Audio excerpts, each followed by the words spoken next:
long time.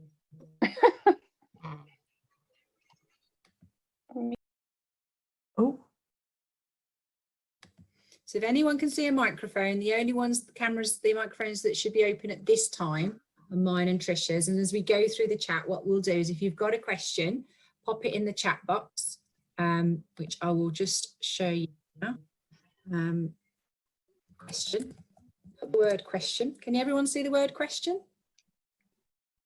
in the chat box? Yeah. So if you've got a question, put the word question, and then I will come to you. We'll come to the people in the order they are on the list, and you can ask your question. If you've got a camera, we're going to prioritise you over those of you that are hiding behind no camera at all. But if you want to ask a question live, we're going to start in just a few ticks and let everybody join and see what crazy number we get to down the bottom here. Look at that, 79 folks. This is all Trisha's work, because Trisha knows half of Warwickshire. And because she's close to Worcestershire, she knows a good proportion of Worcestershire. And because she's got nurseries in Birmingham, she knows a lot of Birmingham. You just know everybody, don't you, really, Trisha? You must stop in and go, oh hi, oh hi, oh hi. Or put another way, I'm just very nosy. You know, yeah, you're very nosy. You know lots of people, so yeah, it's all your fault that we've got 81 people watching us right now. Actually, I'm quite impressed that we both have the same door. Gosh, we do, don't we? Which dates our kitchen. Yes, yes. I know when your door was made, or mine's in the kitchen. Yours is probably in a different room. This is the sort of the man cave that I've been in for the last 4 weeks. So yeah, I'm at the back of the house and very well insulated. So it's really boiling in here. I'm in the man cave. I'm full of all the Xbox and PlayStation games and the screen for him to play with the projector. That's where I am, in the back of the house. And that does lead into our kitchen. You're absolutely right. So welcome, everybody. Thanks for joining Trish and I on tonight's chat, Zoom chat that we thought we would do for you.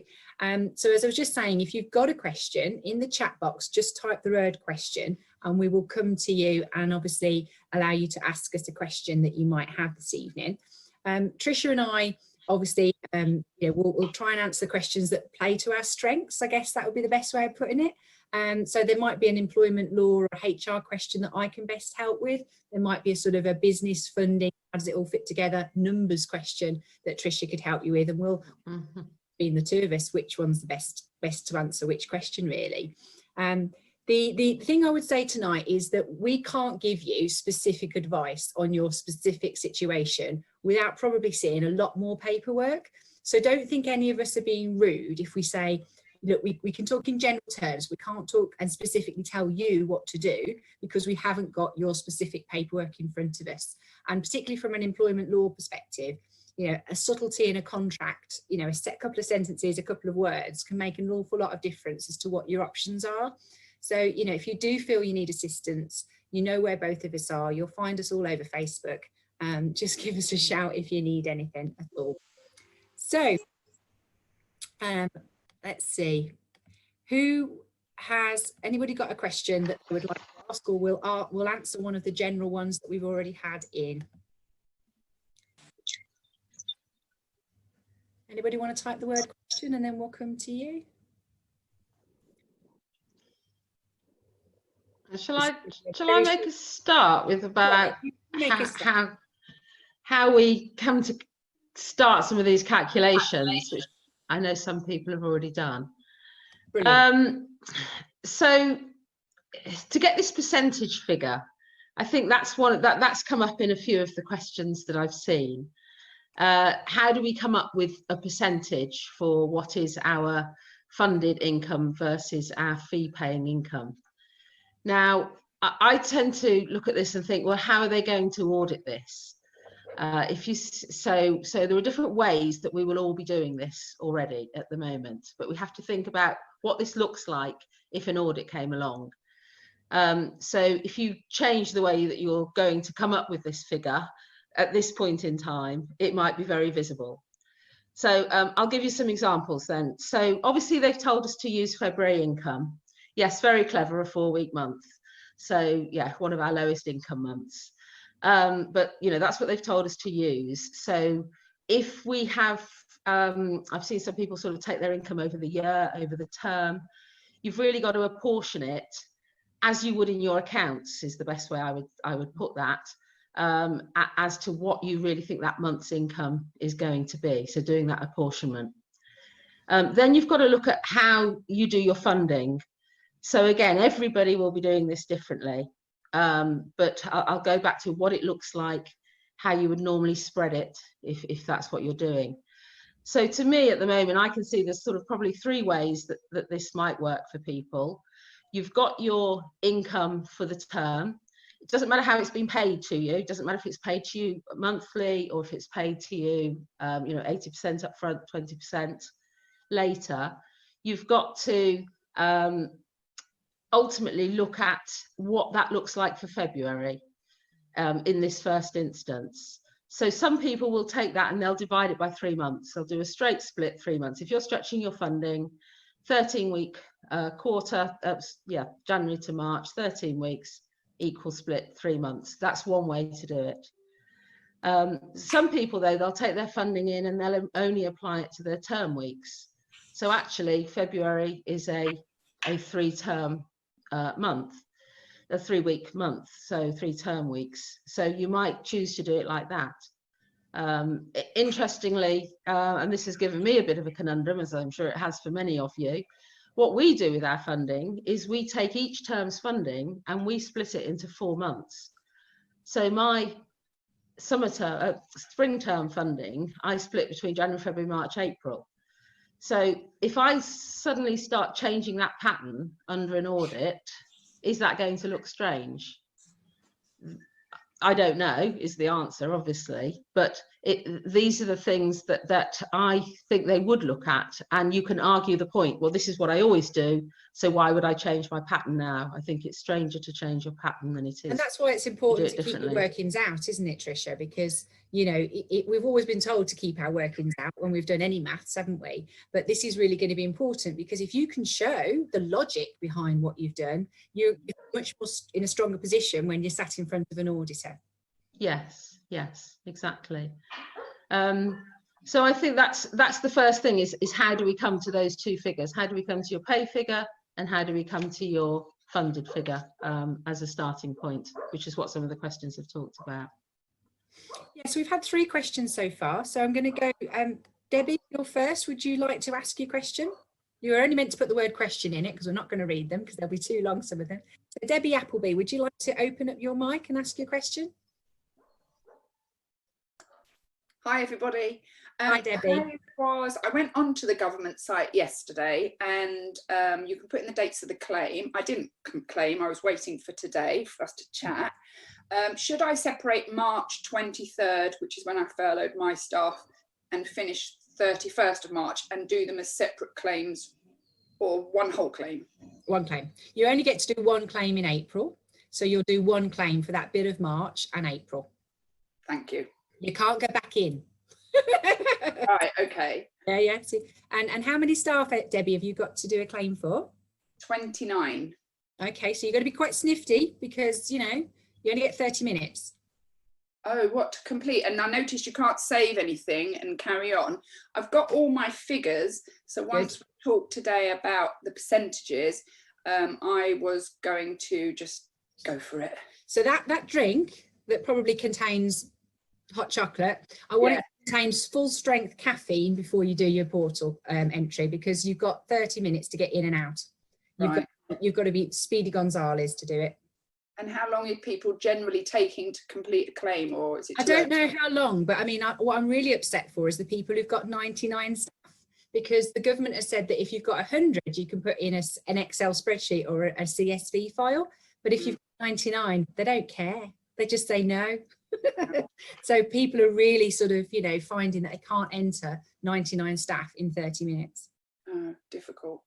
It might be improved. This is why it's not a good idea to do the portal as soon as it opens. If you can at all avoid it, you wait until the bugs have been ironed out before they work out that that isn't feasible. They extend it to 30 minutes, from 30 minutes for when it locks you out to 45. Because, you know, my husband's always said to me, if a download is on the first day, don't download it, you know, wait. And I think this is example, if you can wait not to use the portal on, say, the first or second day, by the time you get to it tomorrow, it might well be that they've extended that time and you've got a bit longer because they've realised people have lost their mind when they've been kicked out after 30 minutes. Okay. I've been helpful.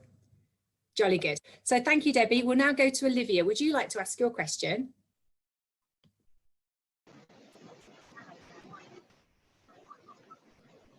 Hello, Olivia. Olivia. I'm not sure Olivia's mic's working, so let's ask Olivia's question for her. Olivia is saying, is there any clarity on annual leave? Yes, there has been clarity on annual leave. That came as I put the oven on Friday. And then obviously as I sat down to eat the said meal cooked in the oven, we had the bad news that we received at 6:30. But no, they said at tea time on Friday that you will be able to, you know, take annual leave on furlough, but the employer has to top it up to 100% of normal pay. So that has actually been now agreed, Olivia. So that's what that is. Sylvia, could you open your microphone? Would you like to ask your question?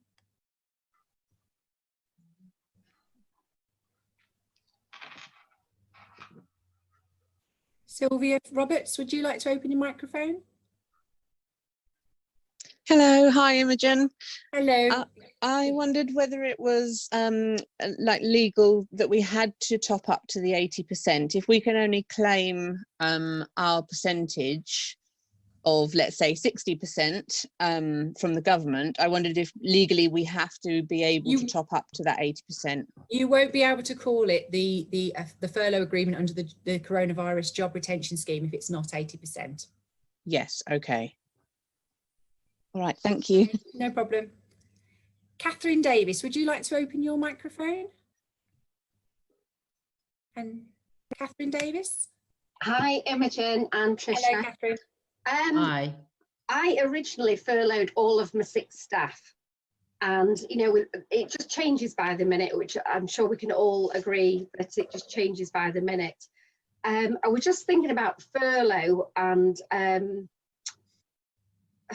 I've got 2 members of staff who maybe can't work because the shielding, one is has got a terminally ill mum who's moved in with her, so she can't come to work, and the other one has got children who are asthmatic. So I would think that maybe they can't return to work. Do I still furlough these staff? Want me to take that one, Tricia? Are you looking at a financial perspective or an HR perspective? Well, both really, because it's going to affect how much the percentage I can claim if I can't furlough these staff.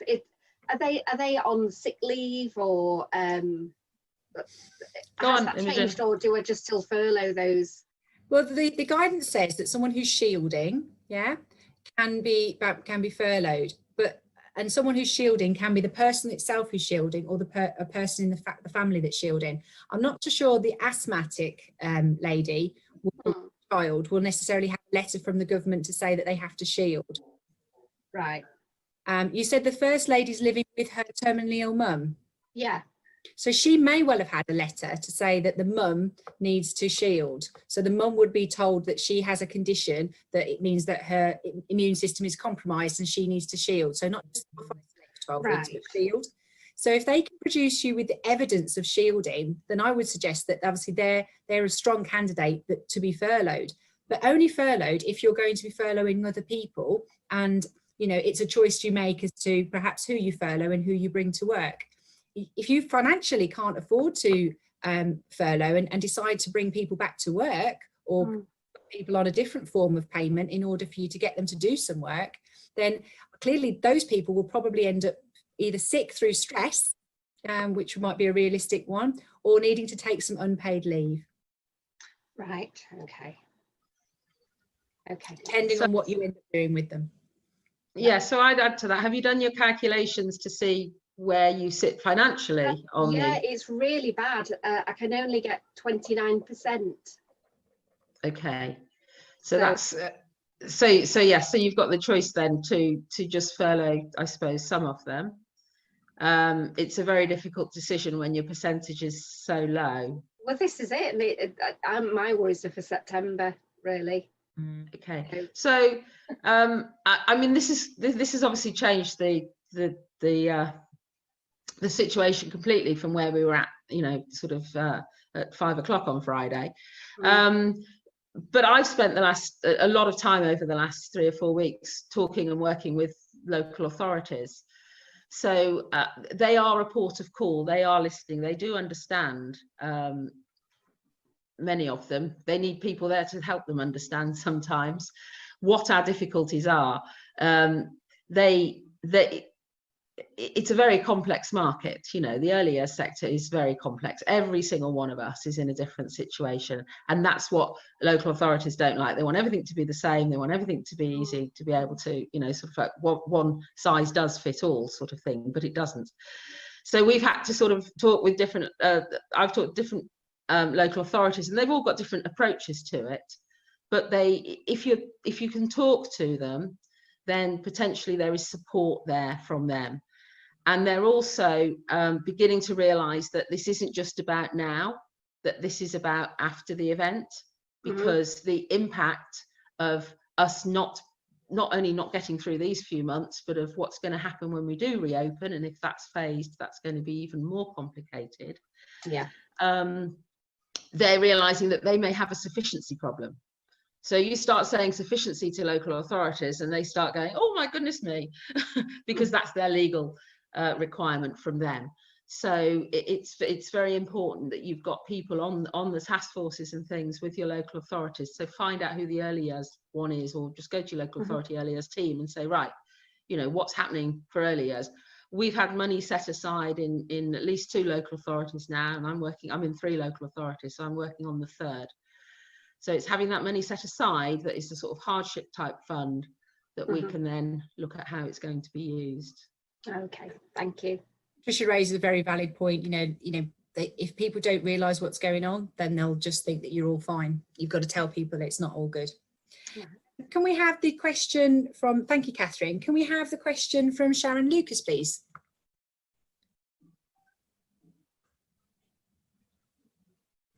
Sharon, do you want to open your mic? Yeah, I think I'm there, am I? Yeah, oh, here you are. Hello. Hello. Right, I've got loads of questions. I'm really sorry. Just ask one. Right, obviously, as a preschool, we're quite heavily funded, and we're around about the same, about 29% private funded. Obviously, the parents pay. That 29%, I'm confused as to what that represents. Can I don't know. What am I claiming? Am I claiming 29% of the income? Am I? Right.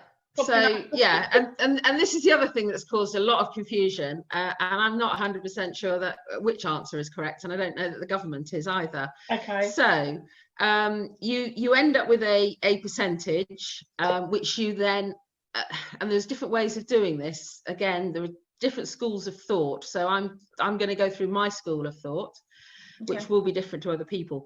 And it might be that you need to look at all of them to see which one is most beneficial for you. So some people are talking about a 29% as a 29% of people. So they're doing it on people as opposed to on turning that 29% into a financial figure. That's one way to look at it. That's not a way that I've looked at it because I haven't needed to, if you like. So you would take that 29%, which is your private income, and apply that to your payroll figure. So you would then take that, so let's say it's £10,000, 29%, goodness me, maths on the spot. 2,900. I've got to get my planet brain here going. 2,900, which is the amount that you would then be able to use, but you have to apply the 80% then to that 2,900. That is what people are telling me. That is not what the document says in my mind, but having spoken to a lot of people, they're saying that the 80% then needs to be applied to the 2,900 because so that's many different ways. Yeah, there is, and even the document reads 2 different ways, but that's what we're told. I think I personally, and you know, don't sue me anybody because we're all grown up so we can all make our own decisions. I personally would be going for that 2,900 because that is, to me, you know, 29% of my payroll. I mean, and that's how short I am with my funding. Well, so to speak. perfect. So isn't that perfect? That's a 70-30 split, which to some people would say, you know, 70% of the funding is designed to cover your payroll sort of thing. So, you know, that's. And then what would I do then? Would I furlough? I don't know, if I chose 2 staff to furlough, or 2 staff have asked to be furloughed, how would I apply that 2,900? Is that the total that I will get? So yeah, I mean, you're going to get the money. Whatever you get back, then obviously is what you would ideally use to pay those people, but you would only get back what you're entitled to get back. Right. So you'd have to, you would take their pay, do their April payroll, for example. So if they were going to get paid £1,000, you say, right, we're going to furlough you, you'll get £800. So you can claim that £800 plus the national insurance and any pension contributions there. But it's that £800 that counts towards that 2,900. Right, okay. And that would be 1 month. Yes. So yes. I could do that the next month, and then obviously that would be 1,600 off of that 2,900. No, that's a monthly amount. So or 2,900. Yeah. Yeah. Well, I say it's a monthly amount. It gets more complicated than that. So that's what you can do for April. Right. If when you then come to claim for May, you actually have to do a recalculation of your percentage. Right. You still use your income from February, but assuming your funding's gone up because the summer term funding is higher than your spring term funding, you have to rework your funding figures and apply a new percentage against your February income. This is one of the reasons this is one, I think, because there's such lack of clarity in that one document. I mean, if I was to screen share now and show you this document that we've got, let me open it up. You know, there's such a lack of clarity in this document, and I'm fairly certain they know that there's a lack of clarity in this document. How could they not? But you know, we've got a situation where this document, let me see if I can share it. Can you see the document now rather than my? So, you know, they say here, that paragraph is sort of 2/3 of the way up. I think you might see my cursor moving over it. We are developing an online tool for education, early years and children's social sectors in working through this guidance. Now, that's really vital for me, because that says that they recognise that they haven't made it easy for you to work out what you can claim and what you should claim. And you know, even if there's £1,000 difference in your calculations, that's £1,000 could be one person's job, one person's wages. So, you know, to me, they've not really given you everything you need to do a valid claim this week, because you really don't know what you should be basing it on since Friday's news. Yeah, I agree. And you know, it's just this document itself is so contradictory and so uneasy to navigate. I mean, you know, there's so much that could be argued that it's difficult, makes it just too difficult. One thing I did learn today that I didn't know, and I don't know whether you'd heard this, Tricia, was that obviously they're looking for you to take off the employment allowance before you claim any of the national insurance. Yes, yes, I have read that. That wasn't one of the CJRC I think it was in yesterday's update. Yeah, yesterday's update. Follow that van. You need to be on the straight end. Yes. Well, however, somebody's on. Somebody needs to mute themselves. It's all right. Oh, just mute. Oh, but what I did learn yesterday was, sorry, I did learn today was that you don't have to claim for the employment allowance at the beginning. In month 1, yes. You can delay it. So yes. Why would you not claim that until you're open again? So don't push that to the back of your mind. It might not be what they imagine you're going to do, but why would you suddenly volunteer to give up the employment allowance month 1 already struggling to calculate all of this? All right, I'll stop sharing my screen now. Go back to our faces. Right, next question. I think it's Anna Wright's turn next. Anna, do you want to unmute yourself? Hey, hello. Hello, you. Do you want to ask a question? Can you hear me? Yes, thank you. You already answered my first question, which was I've got 162 staff. How can I do that in 35 minutes? So Excel, CSV file, that's what you need. Right, okay. So I haven't sent back my furlough agreement in yet because I was waiting for more clarity. I can only wait so long because cash flow, I do need to have some of that money in order to pay.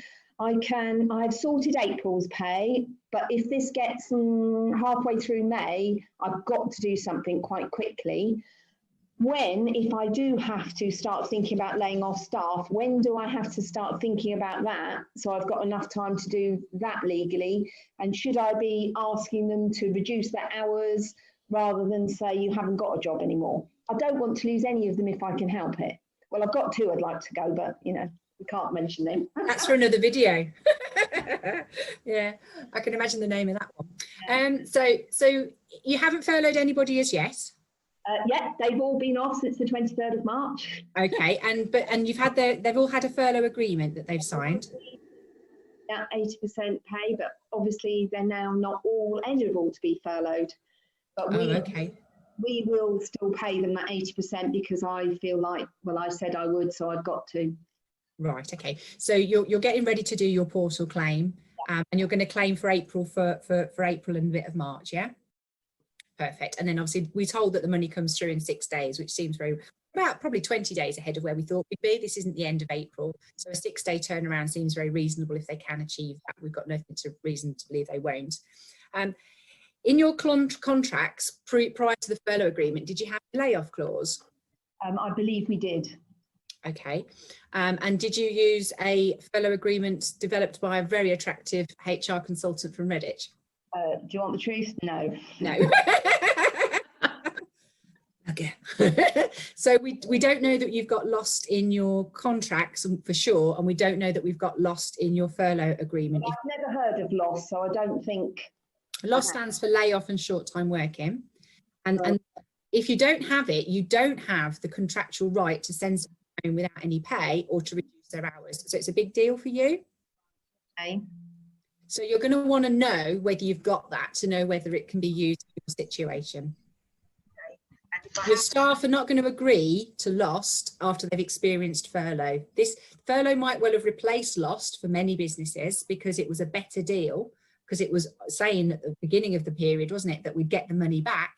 But if you've agreed to furlough, you're not going to be having a carrot to agree to a short time or a loss clause being added now. So you'll want to have had it before this all started.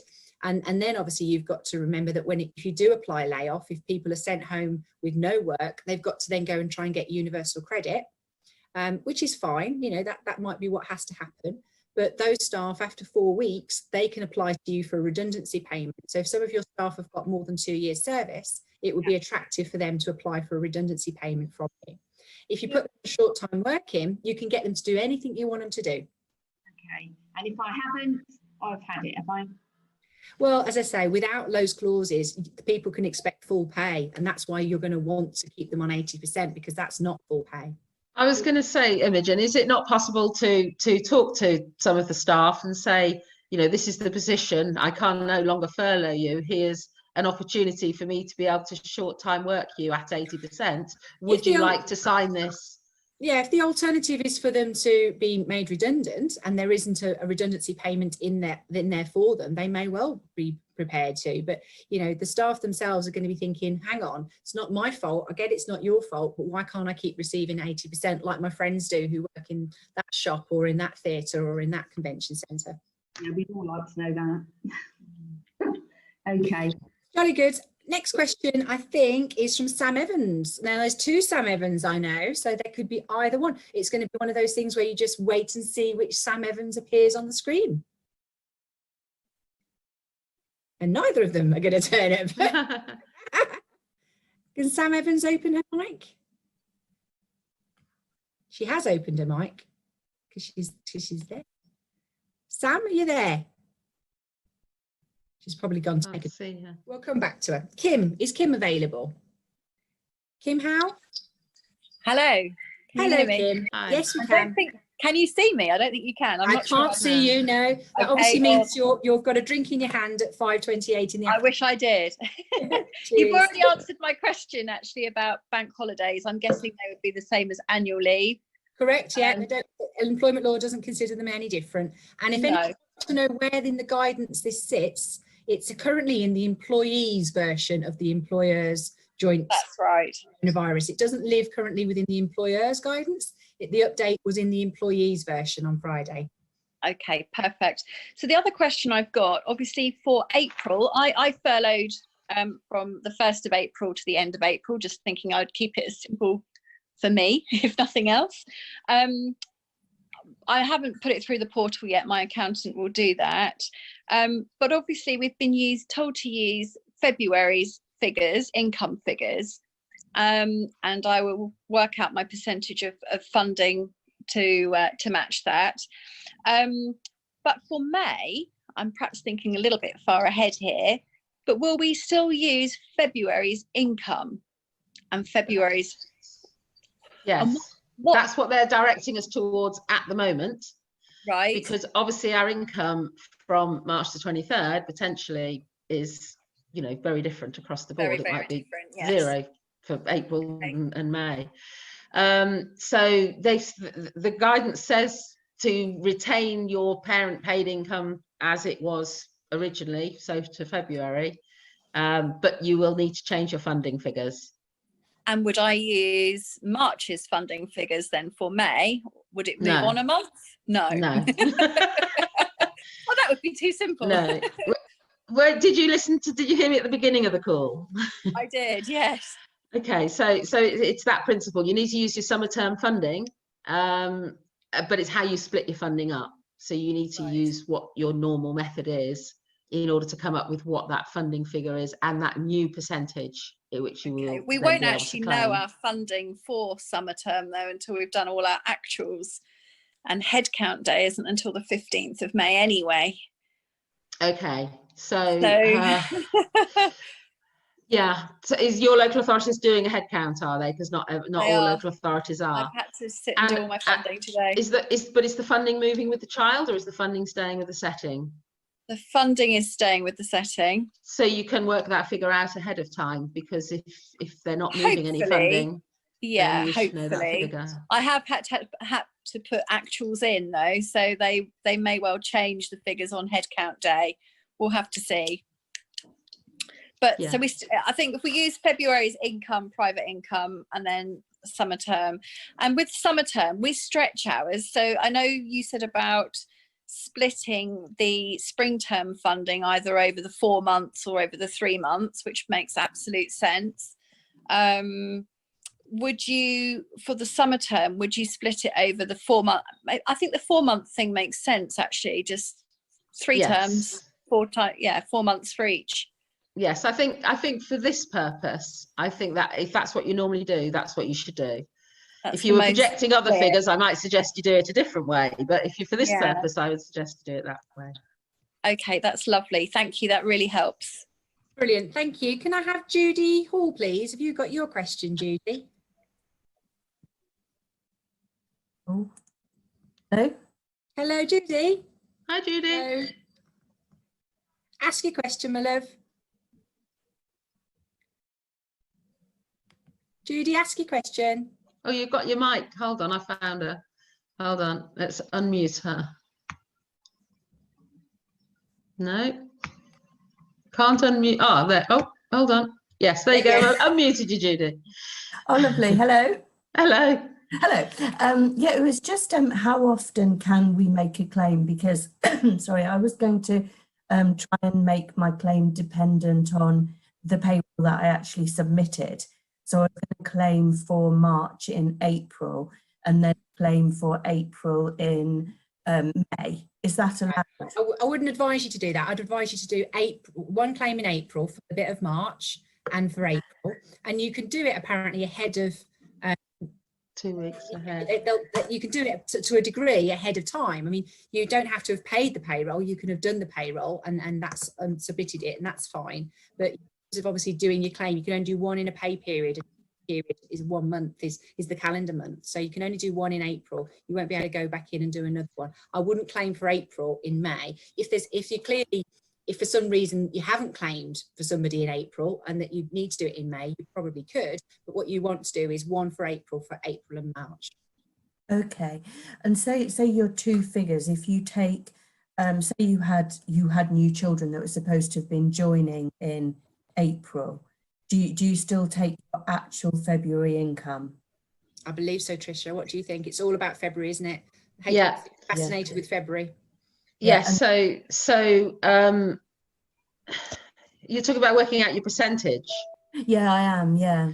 So your percentage for March and April will both be based, I would say both be based on the February figures, the February percentage you've worked out. And then in May, because the term essentially doesn't start till the 20th of April anyway, in May, you would then recalculate that percentage against your summer term funding, but February's income. Right, that's brilliant. Thanks ever so much. You're welcome. Karen Edwards, do you want to unmute yourself and ask your question?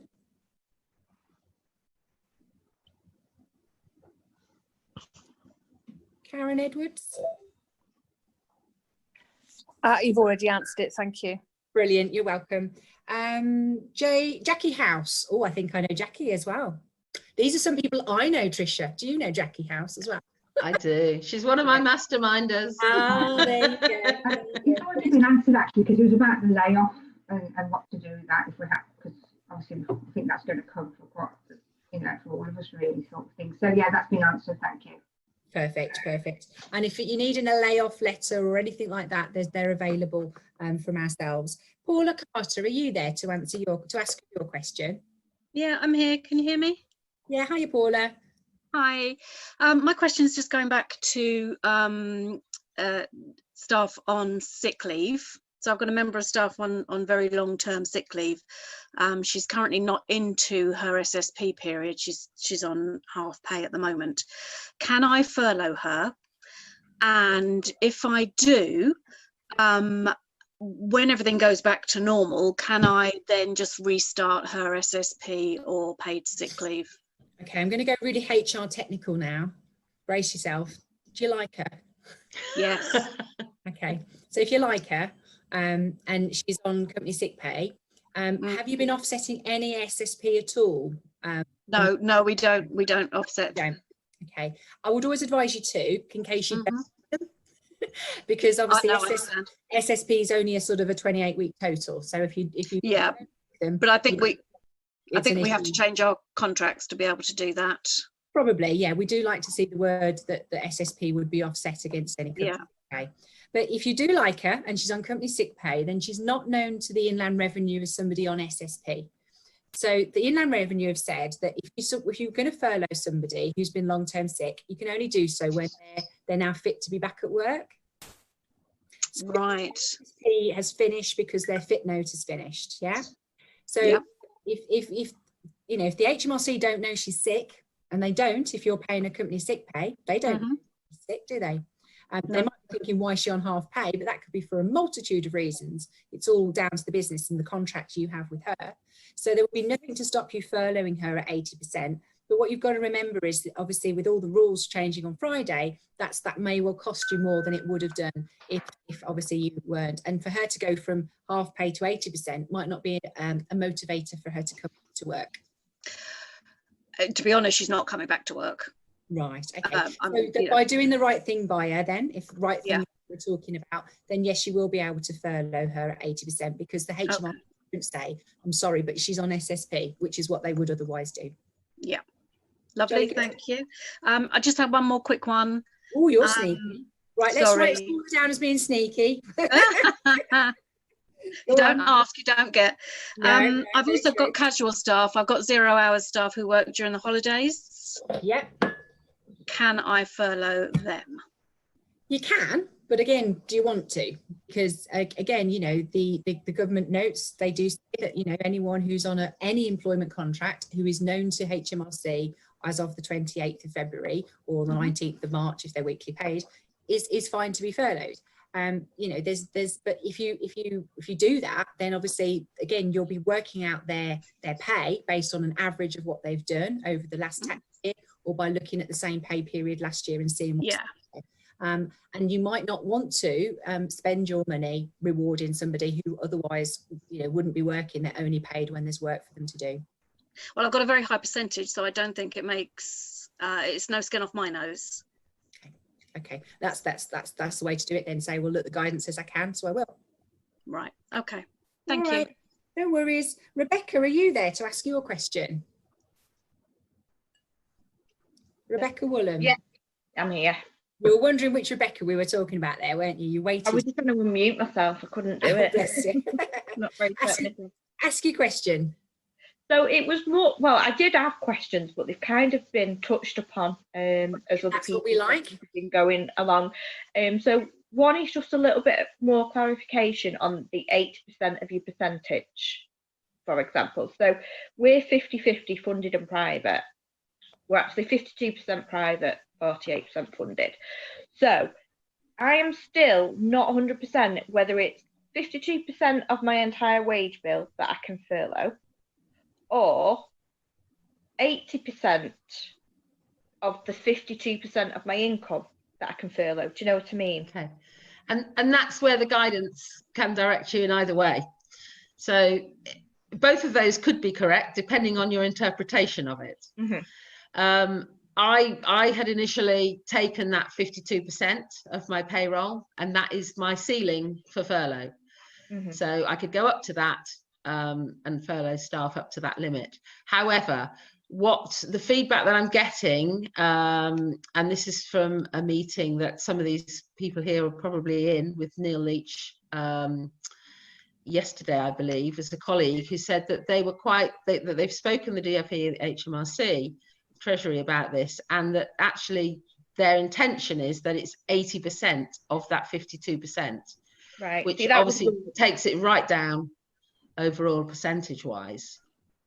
So when they're going to update this, Tricia, to sort of give this guidance? Well, I mean, they need to do more illustrations. This is why we need, well, the online tool, as you say, that I think that's critical if they're expecting us to come up, because we are all interpreting this differently. And I mean, I love to interpret government guidance, as I do very often with the funded hours, and nobody's ever been able to pull me up on what I do with funded hours and how I interpret that. I've got an illustration here that says to me, as you said first, Rebecca, that it's 52%. Therefore, that's my ceiling. It's 52% of my payroll. That's what the illustration says. But apparently the illustration isn't very good, and that's not what they meant. Yeah. But we haven't got anything to tell us that yet. Yeah, what we've all got to remember is to keep everything, because, you know, you end up doing the best you did based on the guidance you had at the point you did your portal. That set of guidance that you use to help you do the portal is your defence for the next 5 years when the HMRC sat in front of you saying, why did you claim what you claimed? So it doesn't get saved on anywhere on the internet. So once it's been printed off and it gets updated, then it's gone. So if they decided to go in and change it tomorrow and you haven't got the copy from Friday, you wouldn't have that to rely upon. So we all must keep, you know, a copy of the guidance we're using at the point we're using it, because that will be our defence in the future. And I think some of this will end up in some sort of review, because I mean, I get that these people are working this out at their kitchen tables all across the country. We all are. But, you know, if you have guidance, we can't make good decisions, and we can't be penalised in the future for doing what we thought was the best we could do. Yeah, so for me, it's going to make a massive difference. If I can claim 80% of my 52%, it's going to be a lot more than 52% of my wage bill. So it's going to help me get closer to actually. How is that going to be more? How is that going to be more? Let me walk up my figures. I've got my figures. So you've got 52% of your wage bill. So if your wage bill is 10,000, your 52% is 5,200. But if you can only claim 80% of that, that's 80% of 3,000 something. Oh, I don't know. Your mental math's better than mine. Hang on, let me just find my calculation. That's 4,160. Yeah, that sounds about right. So I worked out 52% of my wage bill would be 6,640. 52% of my hang on. Yeah, but what we're 52% saying here is that 6640, if you apply the 80% to that, you can only claim 5312. Right. Oh, right. Okay. I'm not very good with figures. I think it has taken me many conversations. I've challenged myself, I've challenged my colleagues. Sam's there, she knows. I'm like, how do we sanity check this? I've talked to people, I've had it explained to me, and I'm like, well, that's not what I read, but that's what I'm told by others. So, you know, we're all in the same boat in as much as how we choose to interpret it. Sorry, I've just got to let my little dog out. So I'm better with numbers rather than percentages. So of my income in February, it was a total of 17,000 and 9,000 of that was paid privately. So 52% of my wage bill would be 6,600, but 52% of the 9,000 actually would be less. Yeah. Or can I claim 80% of the 9,000, which would be 7,200? No, it's not 80% of the 9,000. So you take your percentage, yes, from your your income to funded. So that gives you your 52%. So you then apply that to your wage bill. Your pay bill. But then there's this double down percentage, which potentially makes that 80% of the 52%. Yeah, this is clear as mud in a muddy. Yeah, that's what it is. So what I'd say is don't do it yet. Yeah, I think that's, you know, let's wait a couple of days. As Imogen said, you know, apart from glitches and things like that, let's see if there's going to be more guidance, because they're obviously aware of this, because it's being talked about, you know, with the Early Years Alliance, the NDNA. Let's see if we get any more clarification. Yeah. Hold tight, hang on. Yeah, another question I had was about, so we made our business decisions 4 weeks ago based on the guidance then. Obviously, in the 11th hour, they've changed it. Would we be able to put our claim in based on a business decision previously for the last 4 weeks and then the new guidance moving forward? I think a lot of people have probably put a claim in at 7 o'clock on Monday morning and thought, if this is wrong, it's wrong. I'll have to pay it back. I would do that. I don't know. I mean, it's everyone's situation is different. If you don't have the money to make April's payroll, I can understand people going, do you know what? I'm going to claim it to the best of my ability and see what I need to do in May when I've got through April. But if you're in a position to do April payroll, then and you're not sort of pressed for time, I would wait a few more days, hold tight, hang on, let's wait and see whether we get more clarity, because something you know, interpreted 2 ways doesn't help you as a business owner. We love clarity and we can't bear it if we don't get it. Bev Coltman, are you there to ask you a question? I'm conscious of time. We're 14 minutes before Hi, I'm here. Hello, beautiful. I was going to say exactly what you just said. I think it's about as clear as mud, and I don't feel any, I understand it any better even after all this conversation. I am aware that the toolkit's coming out, so I've kind of been holding fire and waiting for that rather than boggling myself with figures. But I had some questions around, do we only do calculations based on the staff who are working directly with those 2-, 3-, and 4-year-olds who receive funding rather than our whole staff team? If we're still open and therefore still have an active wage bill, does that factor into the calculation that we've got to do? And also, the other thing for me is that we have closed one setting but transferred some children from there to our setting that remains open. So how does that, how do we consider that? Do you have one payroll or more than one payroll? One payroll for 5 settings. Okay, so I'm of the opinion, I mean, I have staff that I could furlough because they don't fall into those categories, but I need them there. You know, I need my accounts, my admin people, because I wouldn't be able to, you know, manage the business on my own. Correct. Yeah. So I have one payroll, so I've taken it across the whole business, and taken the percentage, added everything together, taken the whole percentage of the income from everywhere, the payroll for everywhere. Now that works, and it works for me. But when you've got different separate payrolls, obviously you've got to treat them separately. You can't jump staff around from one to another and that sort of thing. Okay. Jolly good. So yes, I've grouped them all together. Sorry, I've grouped them all together. The staff. What and so you're not separating, because obviously they're associated funding with 2, 3 and 4 year olds, therefore the staff of, are you separating your wage bill out to take away all those staff who work with babies, rooms, out of school? No, it says on one of the pages where it's too difficult to distinguish whether staff are funded through fees entitlement. I would argue that every staff member at some port of call is funded through has a portion through the funded entitlement. The lady that does my accounts, you know, she's handling the funding. The lady that's sort of sending out information about parental declarations and things like that, you know, I can't separate it. You know, everybody is everything to all the children, is how I would argue it. Your advantage. Well, for me, so what I've worked out, if that percentage for you comes somewhere between probably above 60, probably between 60 and 65, it's kind of like where you're breaking even on this. Okay. If you're still open. So we are still open. Yeah. And I could probably go, yeah. So for us, we've furloughed about 55% of our staff, and that we don't touch anywhere near our total figure that we can reach. So if you're open, potentially, you know, your scenario is very, very different than if you're closed. Okay, all right, thank you. Thanks, Bev.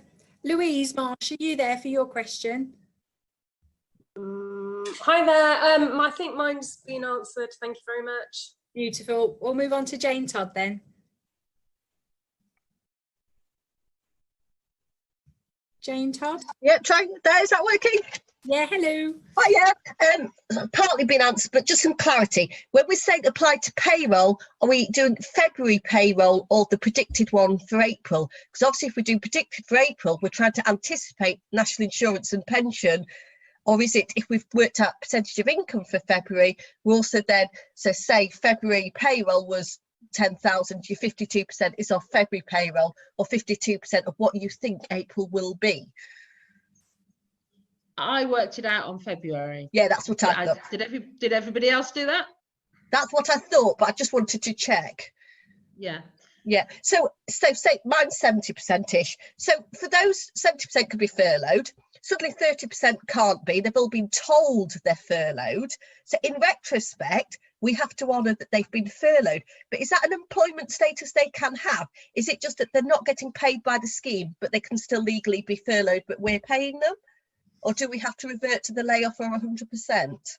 No, I mean, if you've got access to the scheme, albeit well as you thought you were going to access it, then they are furloughed status workers, and they are still that furlough agreement doesn't change. It's only if you decide that furloughing and using the job retention scheme doesn't work for you and you need to do something else, would you need to end the furlough agreement and enter into a new agreement with the staff. Right, so 100% of my staff can be furloughed even if I can only claim 72% of it back? Correct. Right, that's all right, because I was wondering about the employment law. A lot of people did say, oh my gosh, I can't now furlough. Right. Friday bedtime, you know, there was a lot of, I can't now furlough because I can't claim the 80% back in addition to the funding that I was keeping. And that's not true. You can still take part in the furlough, but you won't be able to obviously get what you thought you were going to get. You're going so I'm paying the 80%, but I can still pay 80%, and that is legal. Correct. I mean, the claim and the agreement are separate. So the bit with you and your staff is one thing that you've entered into an agreement. When you then put your claim in to get some money back, that's another. And you know, remember, you could enter into an agreement, run the payroll, and then get your grant. You don't pass your grant back to your staff. You put your grant into your bank account. Yeah. So in retrospect, we've suddenly discovered that some of the people I furloughed, I might choose to actually top up to 100% and have them working if that I'm paying for them. But we can't do that in retrospect. That's right. Under the job retention scheme, you cannot ask anyone to do any work. So if you came out of the job retention scheme and came out of the furlough agreement and went to a new agreement, such as short time working, you could get them to do work. You could put them on a 4-day week, that's still 80%, and you could get them to work. But in hindsight, they weren't actually on the job retention scheme because I'm now eligible for their pay. So people who I thought were furloughed for this month and were covered by the scheme aren't because of the percentages. But they're still in the scheme and they're still covered, but the money that you're going to get back isn't what you thought. Think of it that way. Right. Okay. Okay. Yeah. Right. Okay. Really good. Thank you. I've now got, I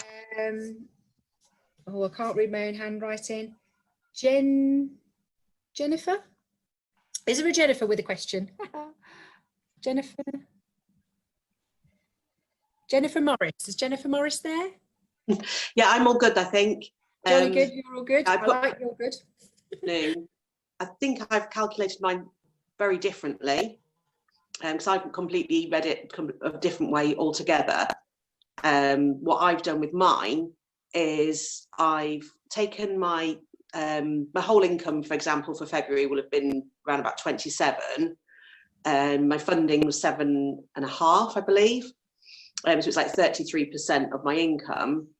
So obviously I was led to believe that I could only claim up to 67% of furlough on those that are on 80%. And that's how I've read it. Okay. But then I've also got half my team still working.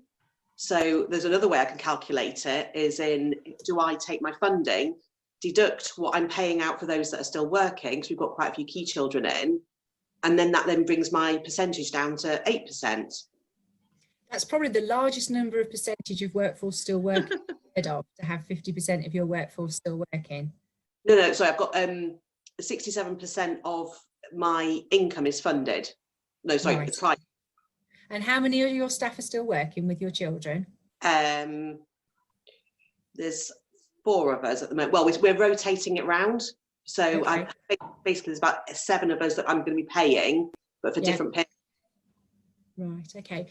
We might need to come back and have another chat on another call, Jennifer, which we can do. You know, there's plenty of time for us to do that. But obviously you've got to look at your situation, and this is the problem of applying a calculation that's as clear as mud.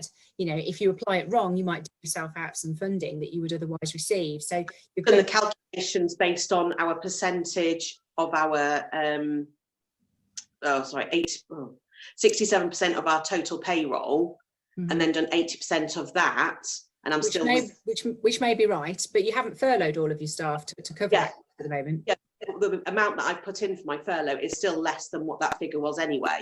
Yeah, so I'm hoping that'd be a good thing from your perspective, but it also means you're paying money that you otherwise might want not to pay by using furlough. Yes. So, but the restrictions are that obviously you can't unfurlough people with less than 3 weeks. So, you know, you've got to protect a claim if that's the case. We've got a rota set out, so they're either doing 3 or 4 weeks at a time. Cool. Okay, thank you. No worries at all. Jane Clive, have you got a question? We've got a few. Yes, I have.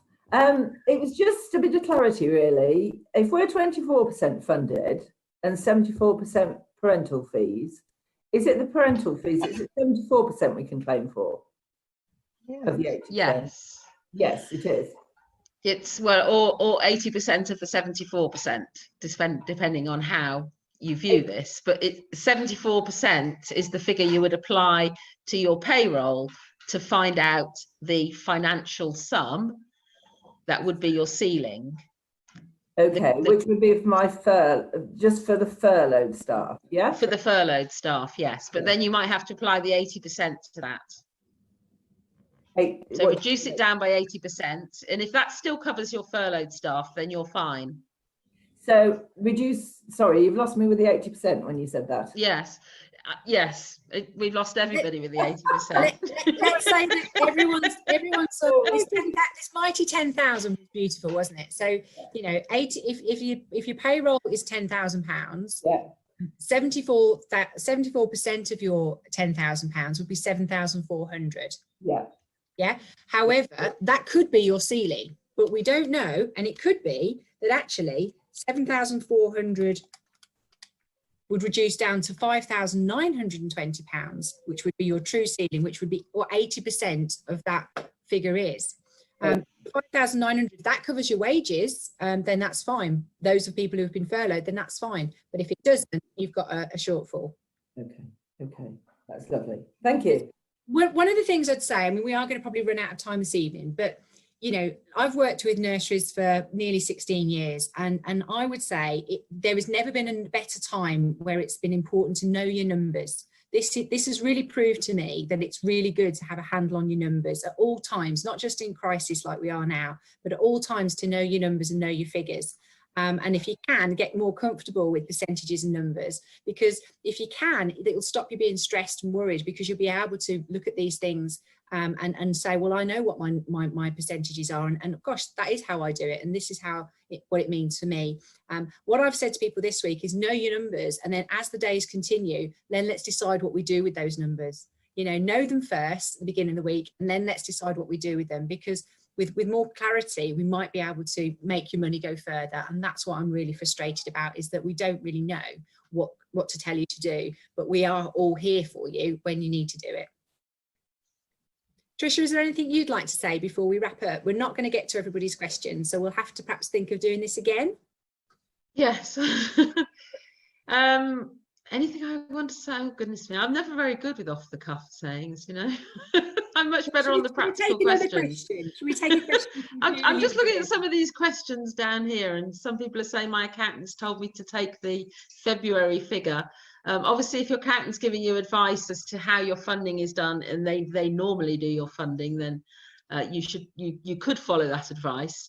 But I think Imogen's right in as much as knowing your own numbers is one of the key factors. And if nothing else out of this, I think I need to do a course in how we should all be producing spreadsheets for all sorts of different things that we need to be doing in our business, sort of thing.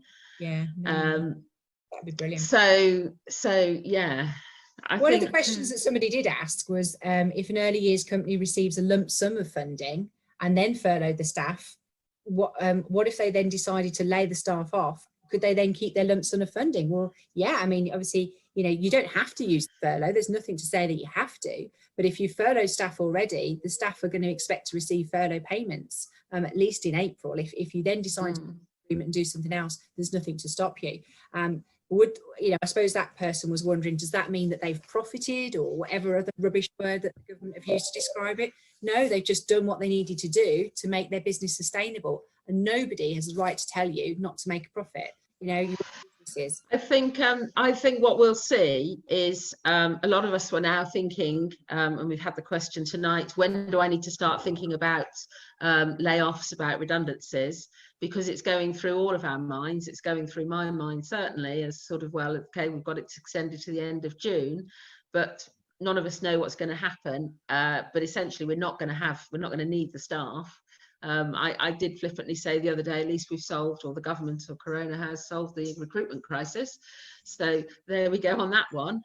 But I think the government and the local authorities specifically are going to have to recognise that, you know, this is going to decimate some providers. And that's why I would urge everybody to go and seek that support from their local authority, financial support, because they're the ones who have got pots of money that they can give out. So, you know. And that's good advice, Tricia, because somebody might find that they're not eligible for a small business rate relief loan, they're not eligible for other things. But if they tell their council what it means in terms of, we won't be here and you won't necessarily have enough spaces, that might get their attention. So don't fear telling people what it really means. And same with parents. I was speaking to a provider earlier whose parents are invoiced for February, March and April at the beginning of February. And too many of her parents, her private income people, haven't paid. They haven't paid for what they've received in February. They haven't paid for what they've received in March. Now, they could argue that their circumstances are different in April because they haven't had a service. But if they haven't paid their money that they've took a service from, they should be being badgered to pay up, because that might make the difference between that setting being able to reopen and not. And so people will have to tell their parents that, you know, you owe us some money, handed over, you've had the childcare, where's your money? Otherwise, you know, that might not be existence in a few months' time. So maybe we could do a webinar on Lost, for those of you that aren't familiar with Lost. I did do a webinar very much at the beginning of March on my private Facebook group, how to for day nursery owners, but maybe we can do that again as a Zoom call just on Lost, because we've done one recently on redundancies, but maybe we need to think about Lost, and if you think about it in advance, then obviously you're better armed, aren't you? Fabulous. Okay, well, shall we call it a day then? Okay. Right. Thank you, everybody. Has everybody, good luck. Has it been useful? Yeah, pop a chat in the chat if you found it useful. Yeah, very useful, thank you. Oh, that's lovely, thank you. But yeah, if you found it useful, then let us know in the chat, so we won't actually close it all down immediately, but we'll end the recording shortly, and we will work out how to upload it so that you can see yourself on telly again. Thank you very much. Thank you, bye-bye.